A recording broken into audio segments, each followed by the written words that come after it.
ఉపాధ్యాయ దినోత్సవం సందర్భంగా సంగారెడ్డి ఎమ్మెల్యే చింతా ప్రభాకర్ ఆధ్వర్యంలో సంగారెడ్డి నియోజకవర్గ స్థాయి 150 మంది ఉపాధ్యాయులకు ఉత్తమ ఉపాధ్యాయ పురస్కారాలను అందజేశారు. సంగారెడ్డి పట్టణం పోతిరెడ్డిపల్లి చౌరస్తాలోని ఓ ఫంక్షన్ హాల్లో శనివారం ఏర్పాటు చేసిన కార్యక్రమంలో ఎమ్మెల్యే చింతా ప్రభాకర్ చేతుల మీదుగా ఉపాధ్యాయులకు పురస్కారాలను అందజేశారు. ఈ సందర్భంగా ఎమ్మెల్యే చింతా ప్రభాకర్ మాట్లాడుతూ, నాకు కొంత ఆరోగ్యం బాగోలేకున్న నిండు మనసుతో ఆశీర్వదించిన మీకు శిరస్సు వంచి పాదాభివందనం అన్నారు. ఉపాధ్యాయ దినోత్సవం రోజున ఉపాధ్యాయులను సత్కరించుకోవడం సంతోషంగా ఉందని చెప్పారు. విద్యార్థులను దేశం గర్వించే విధంగా తీర్చిదిద్దాలని ఆకాంక్షించారు. భారతదేశ ఖ్యాతిని మరింత పెంచే విధంగా, అన్ని వృత్తులలో రాణించే విధంగా విద్యార్థులను తీర్చిదిద్దిన ఉపాధ్యాయులకు శిరసు వంచి నమస్కారాలు తెలిపారు. రాజకీయ నాయకుణ్ణి మెచ్చుకునే వాళ్లు ఉంటారు, విమర్శించే వాళ్లు ఉంటారు, కాని ఉపాధ్యాయుణ్ణి విమర్శించే వాళ్లు ఉండరని అన్నారు. ఉపాధ్యాయుల న్యాయపరమైన హక్కుల సాధన విషయంలో తనవంతు కృషి చేస్తానని చింతా ప్రభాకర్ స్పష్టం చేశారు. శాసనసభ్యులుగా ఉన్నప్పుడు, శాసనసభ్యులుగా లేనప్పుడు కూడా తాను విద్యను దృష్టిలో పెట్టుకొని కనీస సదుపాయాలే కాదు అన్ని సదుపాయాలను ఇప్పుడు ఆ కళాశాలకు అందించడం అనేది జరిగింది. చాలా థ్యాంక్స్ సార్.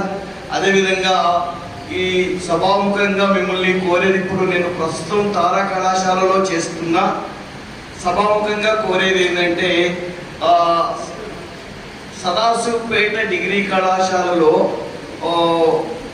పిల్లలు హాస్టల్ ఫెసిలిటీ లేదు. మరి కలెక్టర్ మేడం గారు కల్పిస్తామని చెప్పారట.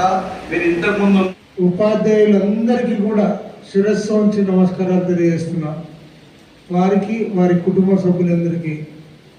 ఎందుకంటే నన్ను నిండు మనసుతో మీరు ఆశీర్వదించింది కాబట్టి ఈరోజు ఒక ఎమ్మెల్యేగా నన్ను నడిపిస్తున్నటువంటి మీకు మరి ఏ రకంగా ఎంత మాట్లాడినా తక్కువే.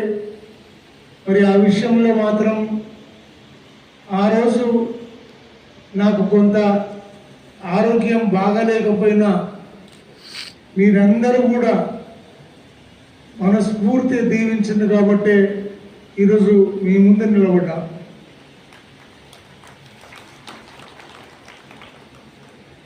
ఉపాధ్యాయ వృత్తిలో మన దేశ ఖ్యాతిని విశ్వానికి చాటి చెప్పినటువంటి సర్వేపల్లి రాధాకృష్ణన్ గారు,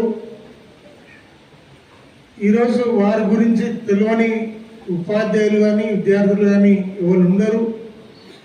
ఈరోజు వారి జన్మదినం సందర్భంగా గత మాసంలో చేసుకోవాల్సినటువంటి మరి కార్యక్రమం ఈరోజు ప్రపంచ ఉపాధ్యాయ దినోత్సవం సందర్భంగా చేసుకోవడం కూడా చాలా సంతోషంగా ఉంది. మీరందరూ కూడా ఇక్కడ మాట్లాడినటువంటి ఉపాధ్యాయులు మరి చాలా గొప్పగా చాలా విషయాలు కూడా మాట్లాడడం జరిగింది. ఇంకా నేను వాటి లోతుల్లోకి ఇక్కడ వెళ్ళను. విద్యార్థులని అంధకారం నుంచి వెలుతుల్లోకి వెళ్ళడానికి మీరు శక్తివంచన లేకుండా ఒక మైన ముద్దని